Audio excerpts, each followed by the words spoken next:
Бүгүнкү элдик медианын жаңылыктар топтомун мен Наргиза Байомирова тааныштырам, саламатсызбы. Алгаш бүгүнкү эфирдин кыскача бөлүгүн сунуштайбыз. Бүгүн Борбор калаада Өмүрбек Текебаев жана Садыр Жапаровго боштондук митинги өттү. Митинг максатына жеттиби же чогулгандар соттордун чечимине дагы эле нааразы болуп кеттиби? Боштондук! Боштондук! Бакчага батпаган балдар, жерде жаткан бөбөктөр, өлкөдөгү бала бакчалардын кейиштүү абалына ким жоопкер? Билим жана Илим министрлиги жерде жаткан бала бакчанын балдары тууралуу кабары барбы? Кыргызстандын Жети Дубанын түрө кыдырып, банкоматтардан ири суммадагы акча уурдаган кылмышкерлер кармалды. Социалдык тармак Оштун уйкучу атка минерлерин эмне деп сындашты? Садыр Жапаров, Өмүрбек Текебаев жана Дүйшөнкул Чотоновду колдогон митингде Атамекен партиясынан депутат Каныбек Иманалиев сүйлөп жатканда, анын сөзүн бөлүүгө аракет кылгандар болду. Эл арасынан чыккан бир адам депутатты сен жогорку кеңештин трибунасынан сүйлөгүн деген орой сөздөрүнө Каныбек Иманалиев бул адам чагым салууга аракеттенип жатат, аны козутушка жол бербейли. Бул Атамбаевдин кишиси экен. Урматтуу милиция, бул провокатор экен. Мындайдын далайын көргөнбүз деп айтты. Чогулгандар бул тынчтык митинг экенин баса белгилеп, тынчтыкты карманууга чакырышты.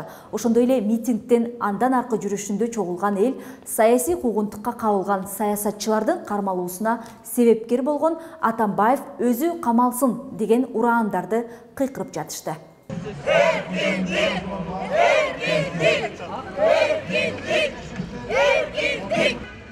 Жогорку соттун алды саат 10. Мекенчил партиясынын мүчөлөрү тагыраагы Садыр Жапаровдун тарапташтары тынчтык митингине даяр. Микрофондорун орнотуп алгачкы сөз, алгачкы талап айтыла баштады. Бүгүнкү митинг тынчтык митинг. Эч кандай провокацияга жол бербейли. Элдик кошуун түзүлдү. Садыр Жапаровго боштондук! Боштондук! Боштондук! Боштондук! Боштондук!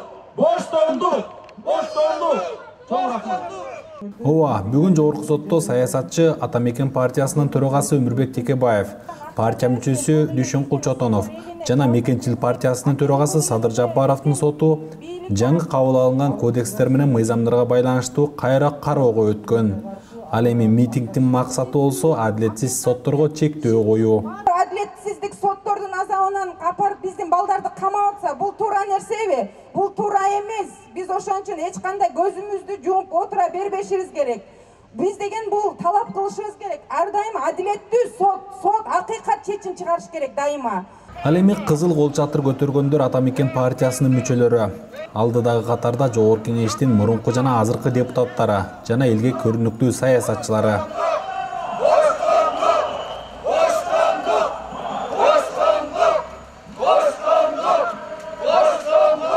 Текебаев, Чотонов, Жапаровго боштондук делген плакаттарды митингдин катышуучулары көтөрүп алган.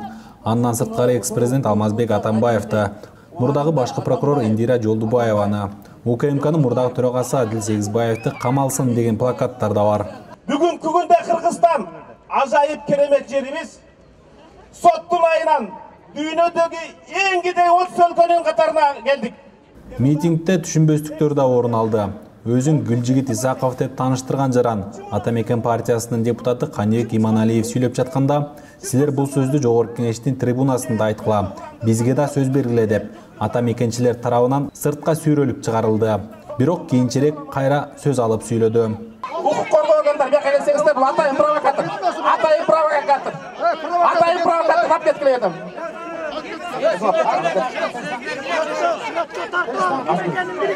Урматтуу, аз провокацияны токтотолу. 2 сааттан ашык болгон митингде сот системасына карата ар кандай ачуу талаптар айтылып, күнөөсү жаткан абактагы саясатчылар акталсын деген ураандар менен коштолду. Элдин мүдөөсү бул саясий лидерлердин акталып чыгышы.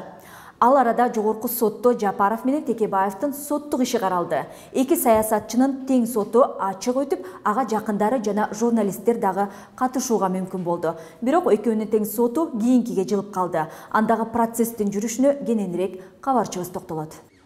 23 апрель мурунку депутат Садыр Жапаровдун тагдырындагы дагы бир маанилүү күн болуп калды.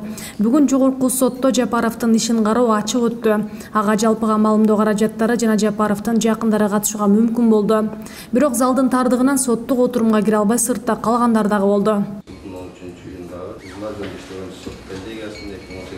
Отурумдун башталышында айыпталуучу Жапаровдун адвокаты Шарабидин Токтосунов судьяга ишеним көрсөткөн жок. Тагыраагы бүгүнкү соттук курамдын төрагасы Лепес Темирбеков 2013-жылы Садыр Жапаров, Камчыбек Ташиев, Талант Мамытовторго карата адилеттүү чечим чыгарган эмес. Ал ошол кездеги бийликтин заказын аткарган болчу дейт адвокат Токтосунов. Бул соттун башталышында эле мыйзам бузгандарын эске алуу менен бул соттук отурумду алып барса эч кандай адилеттүү чечим чыгарбай тургандыгына мен ынандым дагы ага баш тартуу билдирдим. Менин баш тартууму соттук коллегия толугу менен мыйзамдуу деп табышып, Лепес Темирбековду бул иштен четтетишти. Ал эми соттук отурумду, кийинки соттук отурумду 30 апрель күнү саат 16:00 калтырышты. Мындан улам жогорку соттун соттук коллегиясы Садыр Жапаровдун ишин кароону 30 апрель саат 16:00 жылдыруу чечимин кабыл алды. Алар ишти башка судья алгандан кийин аны изилдөөгө убакыт керек боло тургандыгын айтты. Отурумга айыпталуучу Садыр Жапаров өзү катышкан жок.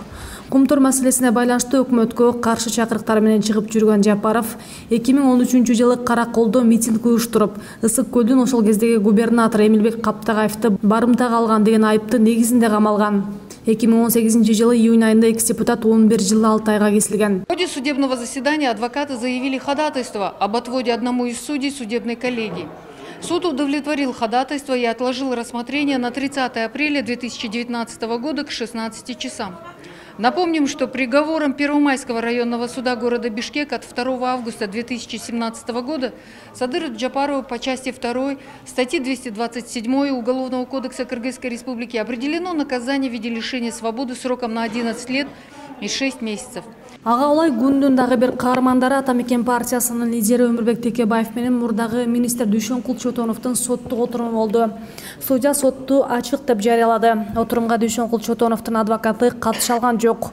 Мамлекеттик айыптоочу материалдар менен тааныша электигин айтып, карап чыгууга убакыт керек. Мындан улам соттук отурумду кийинкиге жылдырууну өтүндү. Эми жылдырганы негизи буга чейин даяр болуш керек болчу прокурорлор, анткени процесс ушул күнгө коюлуп атканда элдин баары билип аткандан кийин прокурорлор билбей калмак беле. Прокурорлор деле билген деп ойлойм. Бирок мен баары бир деле жакшылыкка үмүт кылып, эгерде балким бир жакшы карабай калган болсо, балким бир жакшы изилдебей калган болсо, дагы убакыт сурап атканы бир чети мага жакшы эле көрүнүш деп ойлойм. Эгерде мыйзамга таянып, мыйзамдын жогорку күчү орноп, соттор мыйзамга гана башыйып чечим чыгарса, Өмүрбек Чиркеевичтин менен Чотоновдун иши жаңы ачылган 5 жагдай менен кайра башынан баштап каралып чыгууга тийиш. Эгерде толук кандуу мыйзамдуу чечим болсо. Ал эми саясий өңүт, саясат токтобосо, анда мен билбейм, саясатты мен чечпейм. Судьялар кеңешүүдөн кийин прокурордун өтүнүчүн канааттандырып, соттук жараянды 3 май саат 10:00 калтырды. Буга чейин жогорку кеңеште башкы прокурор Өткүрбек Жамшитов Текебаевдин ишин кароодо мыйзам чегинде жардам берерин айткан. Жаңы ачылган жагдайлардын негизинде кылмыш ишин кайра кароо өтүнүчү менен камактагы Өмүрбек Текебаевдин жактоочулары башкы прокуратурага кайрылган. Атамекен партиясынын төрагасы Өмүрбек Текебаев менен анын партиялашы Дүйшөнкул Чотонов 2017-жылы орусиялык жаран Леонид Маевскийдин $1 миллион пара алган деген көрсөтмөнүн негизинде коррупция беренеси менен айыпталып 8 жылга соттолгон. Камакта жаткан саясатчылар өзүнө каршы козголгон кылмыш ишин саясий куугунтук катары мүнөздөп келет. Адаттагы көрүнүш. Алардын бирине бүгүн президент Сооронбай Жээнбеков Сокулук районундагы Урок орто мектебинде, ошондой эле Бишкек шаарындагы номер 59 мектепке барып, өзү күбө болуп кайтты. Бул эки мектепте тең учурда долбоордо каралгандан 3-4 эсе көп окуучулар билим алышат. Мамлекет башчысы мектептердин имараттарын, класстарды, жаңы окуу корпустарын куруу үчүн бөлүнгөн жерлерде көрүп чыкты. Алардын долбоорлору менен таанышты. Ал окутуучулар менен маектешип Бишкек шаарындагы жана Чүй облусундагы мектептерде окуучулардын саны өтө көп болуп жаткандыгын айтты. Буга ички миграция чоң таасир этип жатканын айтып, президент кошумча окуу корпустарын куруу боюнча долбоорлорду тезирээк ишке ашыруунун зарылдыгын баса белгиледи. Президенттин дарегине Бишкек шаарындагы жана Чүй облусундагы мектептерде окуучулар батпай жаткандыгы жөнүндө көптөгөн кайрылуулар келет. Сооронбай Жээнбеков мурда бир нече мектептерди кыдырып, алардын абалын көрүп, коррупция менен күрөшүүнүн натыйжасында атайын эсепке келип түшкөн каражаттар жаңы мектептерде жана кошумча корпустарды курууга жумшалаарын айткан болчу. Өткөн жылы коррупцияга каршы күрөштөн мамлекетке жалпы суммасы 5 миллиард сомдон ашык акча каражаты жана мүлктөр кайтарылган. Кыргыз Республикасынын финансы министрлиги бул каражаттан керектүү сумманы Бишкек шаарында жана Чүй облусунда мектептерде жана кошумча корпустарды курууга багыттоодо. Орок айылындагы мектептин директору Айгүл Исакова 320 окуучуга ылайыкталган Орок орто мектебинин имараты 1984 жылы курулганын, азыр анда 1910 окуучу окуп жатканын айтты. Окуу процесси 3 сменде өтөт. Ар бир класста 40тан ашык окуучу окуйт. Окуу класстары жетишпегендиктен балдар имараттын жертөлөсүндө да окушат. Бул мектепте Орок айылынын балдары эле эмес, Ак Ордо, Арча Бешик, Ак Өргө, Салкын Төр, Сары Өзөн жана башка жаңы конуштардан жана жанаша жайгашкан айылдардан балдар келип окушат. Мында кошумча окуу корпустарын куруу маселеси өтө зарыл. Номер 59 мектептин директору Маргарита Сетникованын айтымында мектеп 1962 жылы курулган. Долбоор боюнча мектеп 400 окуучулук орунга эсептелсе, азыр анда 1112 бала билим алат. 150 окуучу орунду кошумча имарат куруу пландалууда. Айрыкча Чүй өрөнү, Чүй областы, анан Бишкек шаары, Ош шаары.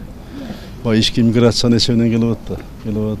Айрыкча Чүйдө ошон үчүн өткөндө кыдырып, анан кийин көрүп Бишкек шаарында. Анан комиссия түзүлгөн, Медведевдин комиссия түзүлүп, ошол комиссия деп чыкты азыр. Сунуш кылды да. Сунуш кылышты. Эми ошодон чыкпаш керек да. Ошодон эң биринчи кайра керек болсо ошол жерге салыныш керек. Акча бар. Атайы бөлүнгөн. Бишкек менен Чүйгө бөлүнгөн акча бар. Андан тышкары республика бюджеттен кетип атат. Ошону ачык айкылдык тенде жакшы уюштуруш керек. Уюштуруп муну тездетип салыш керек мектепти. Кече 22 апрелде Ош шаарында өтүп жаткан Санарип Кыргызстан региондорду өнүктүрүү биринчи телекоммуникациялык форуму өттү. Анда президент Сооронбай Жээнбеков сөз сүйлөп, форумга катышкандардын айрымы уктап дагы калышты. Тартылып алынган сүрөттөр интернет айдыңында кенен кулаш жайып, көпчүлүктүн сынына кабылды. Айрымдары бул көрүнүштү уят ишке теңесе, кээ бирлери уктап жаткан атка минерлерге тезинен чара көрүлүүсүн талап кылышты. Ош, Нарын, Талас, Ысык-Көл облустарынын аймагында банкоматтардан ири суммадагы акча уурдагандар кармалды. Жалпысынан кылмышкерлер 9 миллион сомго зыян келтиришкен. Бул тууралуу Ички иштер министрлиги кабарлады. Маалыматка ылайык 10 февралга караган түнү Араван районунун Юсупова айылында банкоматты белгисиз адамдар бузуп 904.300 сом уурдап кетишкен. Мындан тышкары 3 мартка караган түнү да Ош шаарынын Навай көчөсүндө жайгашкан банкоматты талкалап, банкоматтын ичинен 1,5 миллион сом уурдап кетишкен. Ушундай эле кылмыштарды Нарын, Талас, Ысык-Көл облустарынын аймагында жасаганы белгилүү болгон. Бул кылмышка шектүү катары 30 жаштагы К.А. аттуу жаран кармалып, 15 апрелде соттун чечими менен камакка алынган. Кармалган жарандын айдап жүргөн автоунаасында 990 000 сом табылып, далил буюм катары алынган. 21 апрелде 43 жаштагы А.К. аттуу жаран шектүү катары кармалган.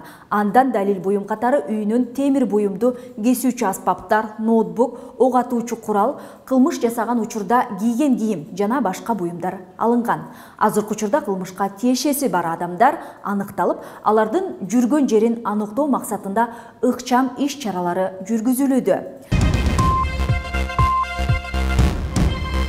Москвада алгачкы жолу мигранттардын балдарын мектепке даярдоо клубу ачылды. Демилге коомдук уюмдар тарабынан көтөрүлүп, элчиликтен колдоо тапкан. Кененирээк элдик медианын Москвадагы кабарчысы баяндайт. Эми мекендештердин балдары мектепке барганда орус тилинен кыйналбайт. Анткени жаңы ачылган окуу борбордон акысыз билим ала алышат. Балдардын ошо школго, мектепке даярдап, мектепке ошо орус тилин үйрөтүү методикасын ошо мындан ары дагы иштерди алып баруу үчүн эң жакшы иш болду. Бүгүнкү биринчи сабак мына азыр жүрүп атат. Бул окуу борбордо орус тилин студенттерден түзүлгөн ыктыярчылар үйрөтүшөт. Саламатсыздарбы, менин атым Карина. Мен Москва мамлекеттик университетинде кыргыз тилин үйрөнүп жатамын. Менимче, өзүңдүн тилиң билип, башка тилдерге да бай болуш керек. Ошондуктан бай маданиятына, кыргыз эли бай маданиятына ээ болуп, башка тилдерди, башка маданиятты, адабиятты билиш керек. Акысыз окуу борборду ачуу мындан 2 ай алдын сунушталган. Элчилик тарабынан колдоо көрсөтүлүп, имарат бөлүнгөн. Бир 2-3 ай, негизи 3 айга эсептелген бул курс. Андан кийин дагы буюрса ошо кыргыз диаспорасында мугалимдердин агартуу борбору бар. Ошо борбордун мүчөлөрү азыр кийинки дагы ошо курстун алга жылдыруу боюнча каражаттарды издеп, ушундай дагы толук кандуу иштеш үчүн аракеттер жасалат. Ошо менен катар эле элчилик тарабынан дагы бир тийиштүү долбоор же болбосо кандайдыр бир тийиштүү аракеттер болот мындан ары улантканга дагы. Долбоор 3 айга созулат. Демөөрчүлөр табылса, жыл бою акысыз окутуу курстарын ачуу пландалып жатат. Окуу борбордун дареги Москва шаары, Большая Ордынка 62. Ушуну менен бүгүнкү күнгө алынган күндүн маанилүү делген жаңылыктары мына ушулар болду. Биздин бардык кабарларды YouTube каналдан, Facebook баракчабыздан көрүп, акыркы жаңылыктардан артта калбай кабардар болуп туруңуздар. Кечиңиздер көңүлдүү улансын, амандыкта жолугушканча.